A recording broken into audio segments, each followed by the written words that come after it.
Friends, welcome back to Tarotees. अगर आप ये रीडिंग देख रहे हैं और आप के पर्सन के करंट फीलिंग दोनों की एनर्जी अभी देखूंगी कि अभी उनकी एनर्जी क्या है और यूनिवर्स आपको क्या कह रहे हैं। तो चलिए बिना देर किए शुरू करते हैं। और एक चीज़ और, अगर आप पहली बार मेरे चैनल में आए हैं तो मैं बता दूं कि ये कलेक्टिव और टाइमलेस रीडिंग है। ऐसा लग रहा है कि आप बहुत ज़्यादा रोए होंगे कल, डरे होंगे कल इतना ज़्यादा, और अकेलापन भी आपने महसूस किया होगा। और यहाँ पे आप एक डिसीज़न लेते हुए दिखाई दे रहे हैं कि मुझे अब आगे बढ़ना है और अकेले ही आगे बढ़ना है। इस टाइप की फीलिंग्स आपके मन में आ रही होगी और बार बार आप अपने आप को कह रहे होंगे कि मुझे इस नेगेटिविटी से आगे बढ़ना है। आप अपनी सारी नेगेटिविटी और जो भी नेगेटिव थॉट्स हैं उनको लेट गो करने वाले थे हैं, क्योंकि यहाँ पे वही कहावत वो हो रही है, पूरी हो रही है कि आप किसी को इतना भी मत डराओ कि उसको फिर डर का एहसास होना ही बंद हो जाए। कि अब आपने ठान लिया कि खड़े होकर सबको प्रूव करके ही रहेंगे और आप कोई भी चीज़ ऐसी प्रिटेंड करने की कोशिश नहीं करेंगे। जो आप बोल रहे हो कि ठीक है, जो हुआ सो हुआ, अब मुझे चलना है और मुझे सर्वाइव करना है, मुझे जीतना है, मुझे दिखाना है सबको, मुझे खुद के लिए लड़ना है। कुछ इस तरह की आपकी 9 ऑफ शॉर्ट्स के कारण ऐसी कुछ फीलिंग्स आपके अंदर आ रही होंगी। शायद ये बात आपको पसंद नहीं आए कि आपकी जो फैमिली है वो आपको बहुत बुरी तरीके से ट्रीट किए हैं, दोस्तों ने भी बुरी तरह से ट्रीट किया है, लवर्स ने भी बुरी तरह से ट्रीट किया है, ऐसा फील हो रहा है मुझे यहाँ पे। और वो सारी चीज़ें आपको अच्छी नहीं लग रही हैं, खास करके कल ठीक से सोए नहीं हो आप। यहाँ पे नाइट ऑफ सोर्ट्स है तो फिर ऐसा लग रहा है कि आप अपने आप को ज़बरदस्ती धकेल कर फोर्स करके ऑफिस जा रहे हो, खुद को मोटिवेट करने की कोशिश कर रहे हो, पर मन में आपको कहीं सुकून नहीं मिल रहा है और आप खुद को बहुत ज़्यादा बिजी दिखाने की कोशिश कर रहे हो या फिर बिज़ी रखने की कोशिश कर रहे हो ताकि आप सैड ना फील करो और एक के बाद एक काम करते जाओ। आप सारी चीज़ें बहुत तेज़ तेज़ से कर रहे होंगे। तो यहाँ पर यूनिवर्स कह रहा है कि आप थोड़ा सा रुक जाइए और अपने दिल में जो भी भड़ास है उसको निकालिए और अपने थॉट्स के बारे में फोकस कीजिए, क्योंकि यहाँ पे नाइट ऑफ सोर्ट्स का कार्ड आया है। ओके, जैसे कि आपके पास समय ही नहीं है बैठ के सब सोचने का, इधर आप और आप ऐसा सोच रहे हो ताकि आपका जो ये सैड फेस है वो ना निकल जाए, और आप बहुत खुद को बिज़ी रख रहे हो और आपके अंदर जो भी सैड चीज़ें हैं उसको आप बाहर नहीं आने देना चाहते हो और आप किसी से खुलना नहीं चाहते हो अभी, और किसी भी किस्म के इमोशनल ड्रामा से आप अपने आप को दूर रखना चाहते हो। नाइट ऑफ शॉर्ट्स आपको यही बता रहा है। तो अभी आप एक रेस्क्यूअर की एनर्जी में आ गए हो। जब आप ऐसी स्थिति में होते हैं तो आपको एक कॉफ़ी ब्रेक लेना चाहिए, कहीं पर बाहर जाइए और खुद के साथ समय बिताइए, खुद के साथ ही बातें कीजिए, और ये एक हीलिंग प्रोसेस होता है। अभी आप बहुत ज़्यादा प्रॉब्लमेटिक सिचुएशन में हैं और आपको चाहिए कि आपको एक दोस्त मिले या फिर कोई एक ऐसा पर्सन चाहिए आपको जिसको आप हक कर सके या किसी बात को उससे शेयर कर सकें, लेकिन अभी ये सब चीज़ें अवेलेबल नहीं हैं और इसलिए शायद आप बहुत ज़्यादा बर्डन महसूस कर रहे हैं और ख़ुद के कंधों पर सारे बोझ लेकर चल रहे हैं। तो फ्रीली मूव करने का वक्त आ गया है और जो कुछ भी हो रहा है उसे होने दो। और आपको एक टाइम पे ना कई सारे छोटे छोटे गोल्स पूरे करने हैं और आप पूरी ज़िंदगी के लिए एक बड़ा सा गोल डिसाइड करके मत चलिए, बहुत सारे छोटे छोटे गोल्स डिसाइड कीजिए और उनको पूरा करने के लिए कोशिश कीजिए। जैसे कि नेक्स्ट 4 आवर्स में आपका क्या गोल है, फिर उसके अगले 4 घंटे में आपको ये गोल डिसाइड कीजिए कि मुझे ये चीज़ें करनी है।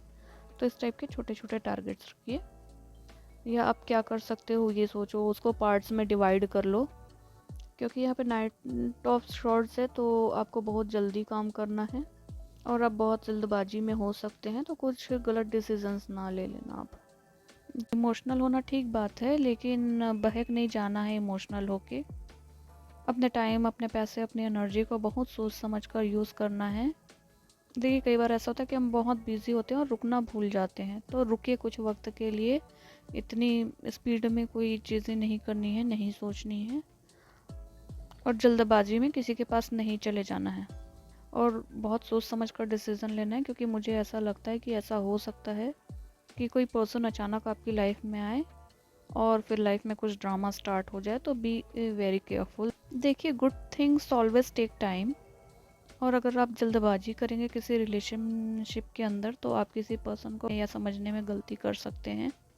सो at this point of time आपको बहुत जगह पे फोकस करना है और अपने मन को और अपने इमोशंस को कंट्रोल करना है, और जो भी डिसीज़न लेना है वो पेशेंस के साथ लेना है। जल्दबाजी में कोई भी डिसीज़न लेना नहीं है। किसी को भी अपनी लाइफ में आपको बहुत जल्दी अलाउ नहीं करना है, किसी को कट ऑफ भी नहीं करना है, और आपके एक रिएक्शन आपके पूरे इमेज को बदल सकता है, तो सोच समझ कर डिसीज़न लेना है। यहाँ पे 7 ऑफ कप्स का कार्ड है, तो बहुत बहुत कंफ्यूज्ड एनर्जी में है, मुझे ऐसा लग रहा है यहाँ पे। और यहाँ पे आपके पास बहुत सारे ऑप्शंस भी दिखाई दे रहे हैं, तो यूनिवर्स आपको सही जगह पे ला के रखेंगे, लेकिन ये बहुत ट्रिकी है। अगर आपके पास ऑप्शंस नहीं रहते तो आप दूसरी चीज़ों के बारे में सोचना नहीं पड़ता, लेकिन इस समय यूनिवर्स आपको कह रहे हैं कि आपके पास बहुत सारे ऑप्शंस हैं और वो डिस्ट्रक्शन की तरह है आपके लिए। तो आपको यहाँ पर बहकना नहीं है, सोल पर्पस पर होना चाहिए जो भी आपका डिसीज़न हो वो। क्योंकि अभी आप अकेलापन महसूस कर रहे हो, तो इस अकेलेपन के चक्कर में आप किसी पर्सन के साथ कैजुअली लाइफ में आ सकते हो, या फिर कैजुअल फिजिकल रिलेशन या इंटीमेसी बिल्डअप कर सकते हो। तो यहाँ पर ये मुझे मैसेज चैनलाइज हो रहा है कि यहाँ पे आपको कंफ्यूज होकर कोई भी चीज़ स्टार्ट नहीं करनी है। मतलब ये कि आपके जो डिसीज़न लेने का तरीका है उसको आपको बदलना होगा, क्योंकि जिस तरीके से आप डिसीज़न लेने का सोच रहे हो शायद वो तरीका अभी सही नहीं होगा, क्योंकि आप खुद ही काफ़ी कंफ्यूज हो और अपने इमोशंस को कंट्रोल नहीं कर पा रहे हो। ऊपर से आप डिसीजंस ले रहे हो बिकॉज यू आर सैड। तो जब भी आप सैड रहते हो या फिर बहुत खुश रहते हो तो आपको कोई भी डिसीज़न नहीं लेना चाहिए, क्योंकि इस कंडीशन में जो भी डिसीजंस लिए जाते हैं वो ज़्यादातर सही नहीं हो पाते। तो यहाँ पर यूनिवर्स कह रहे हैं कि टेक अ डीप ब्रेथ और अपने किसी भी नए चीज़ को बिना रिसर्च किए और बिना सोचे समझे स्टार्ट नहीं करना है। और अगर इस टाइम पे आपका मन कह रहा है कि चलो ऐसे कैजुअली किसी से मिलने जाएं या किसी को बुलाएं, लेकिन इसका बाद में कॉन्सिक्वेंसेस जो है वो हो सकता है कि आप जैसा नहीं चाह रहे हों वैसा हो जाए, तो फिर अभी कुछ नहीं करना है, जस्ट अपने फोकस करना है सिर्फ अपने सोल पर्पस पे, और ओवर थिंक करके कुछ गलत नहीं करना है। अभी इस टाइम पे जस्ट अपने इमोशन को कंट्रोल करो और अपनी लाइफ पे फोकस करो। दूसरों के बारे में, दूसरों की लाइफ में मत फोकस करो, दूसरों जैसा बनने की कोशिश भी मत करो, क्योंकि अभी इस समय पे आप बहुत ज़्यादा डिस्ट्रैक्टेड हो रहे हो और आपके सामने बहुत सारे ऑप्शंस आ रहे हैं, और ये ऑप्शंस जो है ना आपको कहीं पे लेके नहीं जाएंगे, आपका टाइम वेस्ट होगा, आप कंफ्यूज होगे और आप फिर से उसी स्थिति में पहुंच जाओगे। तो अच्छा है कि आप किसी और के बारे में मत सोचो, किसी और की मत सुनो, और अपने मन की सुनो और उसी पे स्टिक रहो, क्योंकि बहुत सारे लोग, बहुत सारी थॉट्स सब आपको कंफ्यूज कर सकते हैं और ये चीज़ें आपको ओवर थिंकिंग में डाल सकती हैं। चलिए देखते हैं कि आपके पर्सन के बारे में क्या है उनकी एनर्जी।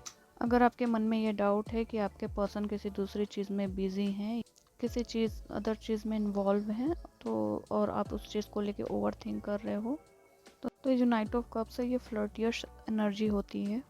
तो ये पर्सन कुछ इस टाइप से अभी एनर्जी में है कि कहीं ना कहीं वो एक हैप्पी डे स्पेंड कर रहे हैं और उनके लाइफ में सब कुछ अच्छा हो रहा है, उनकी लाइफ में सब कुछ पॉजिटिव हो रहा है, और इसलिए वो इमोशनली एक्टिव भी हैं और वो इमोशनली अवेलेबल हैं। तो आपके पर्सन चाहे आज आपको कुछ भी बात करें, जैसे कि मान लो कल को उन्होंने झगड़ा किया था या आपको ब्लॉक कर दिया था, आज वो आपसे बात करने के लिए आ रहे हैं।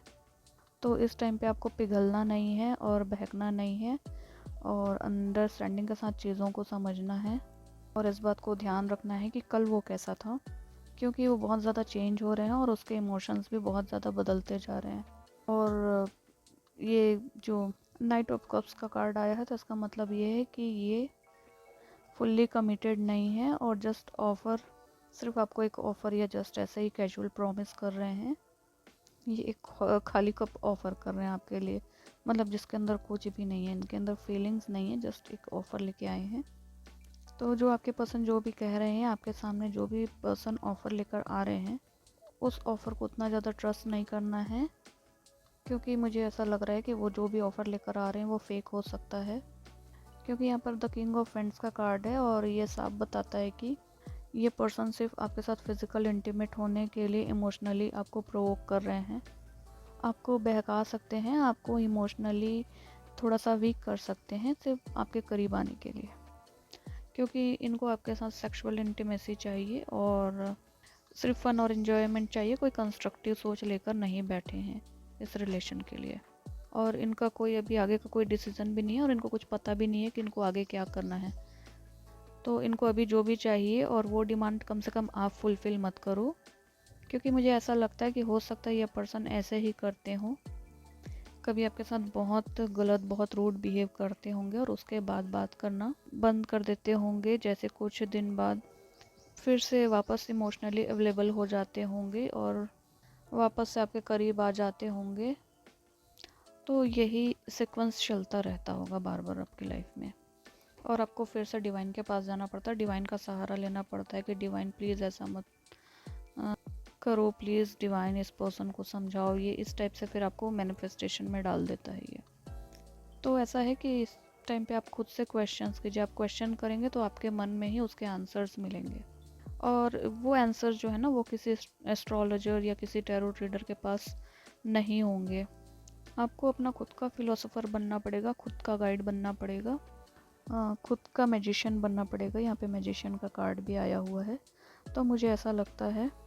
तो आप शायद इस पर्सन के साथ में ओवरवेल्म्ड हो और इंटिमेटेड हो। आप अपने पर्सन को कैसे हैंडल कर रहे हो, या फिर आपको शायद इस टाइम पर पता नहीं चल रहा होगा कि आप क्या करें, पर यहाँ यूनिवर्स आपको कह रहे हैं कि एक साफ बात के करिए। अगर आपके पर्सन आपके करीब आ रहे हैं और वो आपको सिर्फ इमोशनल इंटीमेसी के लिए ही यूज़ कर रहे हैं, तो यहाँ पर यूनिवर्स आपको एक चाबी दे रहे हैं कि आप उसकी सिचुएशन को देखते हुए जो भी लॉक्ड पैटर्न है उसको अनलॉक कीजिए। तो बेसिकली यूनिवर्स ये कह रहे हैं कि जो ये पर्सन है अभी आपके पास आ रहे हैं वो सिर्फ फिज़िकल इंटीमेसी ही जो है उन आने का उनका कारण है। वो न्यू बिगनिंग करना चाहते हैं, और डेफिनेटली इसलिए हुआ क्योंकि आप यह चीज़ जो है बार बार मैनिफेस्ट करते हैं, क्योंकि आपकी एनर्जी 9 ऑफ सॉर्ड्स की एनर्जी है ना। आप पूरी रात सोए नहीं हो, लोनली फील कर रहे हो, और तब जाके नाइट ऑफ शॉर्ट्स की एनर्जी में आप आए हुए हो। तो यहाँ पे आपको उठना है, अपने नेगेटिविटी को हटाना है, स्ट्रांग बनना है, उसके बाद ही आप अपने डे को स्टार्ट कीजिए और आप नेगेटिव इमोशंस को अपने से बाहर कीजिए, और जो कुछ भी आपके अंदर कन्फ्यूजन है उसको आप दूर करने की कोशिश कीजिए। देखिए ये पर्सन ऐसा है ना, ये आपसे बात नहीं करता लेकिन कंटिन्यूअसली आपके बारे में मन ही मन सोचते हैं, और इसके रिएक्शन में आपको उनकी याद आती है और आप उनके प्रति ड्रेन हो जाते हैं, और आप फिर इनको फ्लर्ट कर रहे हैं, लेकिन डेफिनेटली थोड़ा बहुत प्यार है उनके अंदर। तो अभी यूनिवर्स देख रहे हैं क्या होता था कि वो हमेशा अपने तरीके से आपको यूज़ करते थे और आपका प्रेयर उनको आपके करीब लेकर आता था, लेकिन अभी सिचुएशन चेंज हुई है, और अभी यूनिवर्स आपको कह रहे हैं कि जैसे एक मैजिशियन करता है, क्या करता है मैजिशियन, वो अपने सारे जादू को अपने पिटारे के अंदर कैद करके रखता है। तो आपको मैजिशियन की एनर्जी में आना और कोई भी चीज़ रिवील नहीं करनी है इस पर्सन के लिए। अपने इमोशंस को अपने अंदर रखो, उसको आने दो, उसको एफर्ट्स लगाने दो, इस टाइम पर उसको आपके लिए अट्रैक्शन फील करने दो, और इस टाइम पे आप जैसा प्रे करोगे वो उस तरीके से आपके पास आएंगे। मैजिशियंस क्या करते हैं, देखिए वो अपने मैजिक ट्रिक्स ना किसी को बताते नहीं हैं, और इसीलिए वो मैजिशियन। अगर ट्रिक्स बता देंगे तो फिर कैसे मैजिशियन। तो वही चीज़ आपको भी करनी है। आपके पर्सन के लिए आपके अंदर प्यार बहुत छुपा है, लेकिन उसको एक मैजिक रियलिटी क्रिएट करनी है आपको उनके लिए। तो इससे क्या होगा ना कि इससे आपके पर्सन जो है वो खुद ही एक मैजिकल लव लेकर आएंगे आपके सामने। यहाँ पे फ़िलहाल आपको एक इंटेलेक्चुअल पर्सन की तरह सोचना है, और जब तक वो सारी चीज़ों को आपको एक्सप्लेन नहीं कर देते हैं तब तक आप उनके करीब मत जाइए। यहाँ पे ऐसा लग रहा है कि ये पर्सन एक ऑर्डिनरी पर्सन नहीं है, एक एम्पैथ है, और इसको अच्छे तरीके से पता है कि कौन सी एनर्जी जो है वो कितनी कीमती है और इसको किस तरीके से यूज़ करना है। तो आपको अपनी वैल्यू समझनी है, ये सारी चीज़ें आपको खुद फील करनी है। आपके टैरो गाइड या फिर एस्ट्रोलॉजर्स, ये सारे लोग, या फिर आपके जो भी डिवाइन गाइड हैं, वो सब आपको हमेशा हर बार ये चीज़ नहीं बताएंगे। कुछ चीज़ें तो आपको भी खुद से समझनी होंगी और महसूस करनी होंगी। मैं देखिए यहाँ पे सारी चीज़ें नहीं समझा सकती कि आप ये बोलो, ये एक्सप्रेस करो, ये कुछ चीज़ें तो आपको अपने से ही सोचनी और करनी होंगी, और आपको अपना एक स्ट्रॉन्ग एटीट्यूड रखना है। तो चलिए देखते हैं कि यूनिवर्स क्या एडवाइस दे रहा है आपको। यहाँ पर यूनिवर्स जो है 2 ऑफ पेंटिकल्स की एनर्जी है, तो इस टाइम पर यूनिवर्स बोल रहे हैं कि थोड़ा खुद के बारे में सोचो, खुद पे काम करो, अपनी लाइफ के बारे में सोचो, सेल्फ स्टैंडर्ड होना चाहिए थोड़ा सा। तो अभी यूनिवर्स आपको वेट करने के लिए बोल रहे हैं, और उसका मतलब ये नहीं है कि आप 40 मिनट तक बस किसी स्टॉप पे या फिर मॉल पे जाके वेट करो और उसके बाद फिर उसको कॉल कर लो। उनको ये एहसास कराना होगा कि देखो भाई, मेरे पास टाइम नहीं है, तुम जिस टाइम पे बोल रहे हो मैं उस टाइम पे नहीं आ सकती। फिर 2 ऑफ पेंटिकल्स मतलब आपको भी अपनी प्रायोरिटी सेट करनी है। रीडिंग रेजोनेट की हो और अच्छी लगी हो तो प्लीज़ लाइक कीजिएगा, और जो भी आपके थॉट्स हैं वो कमेंट में ज़रूर शेयर कीजिए, और चैनल को सब्सक्राइब कीजिए, अपने दोस्तों के साथ शेयर कीजिए। खुश रहिए और स्ट्रॉन्ग रहिए। मिलते हैं नेक्स्ट रीडिंग में।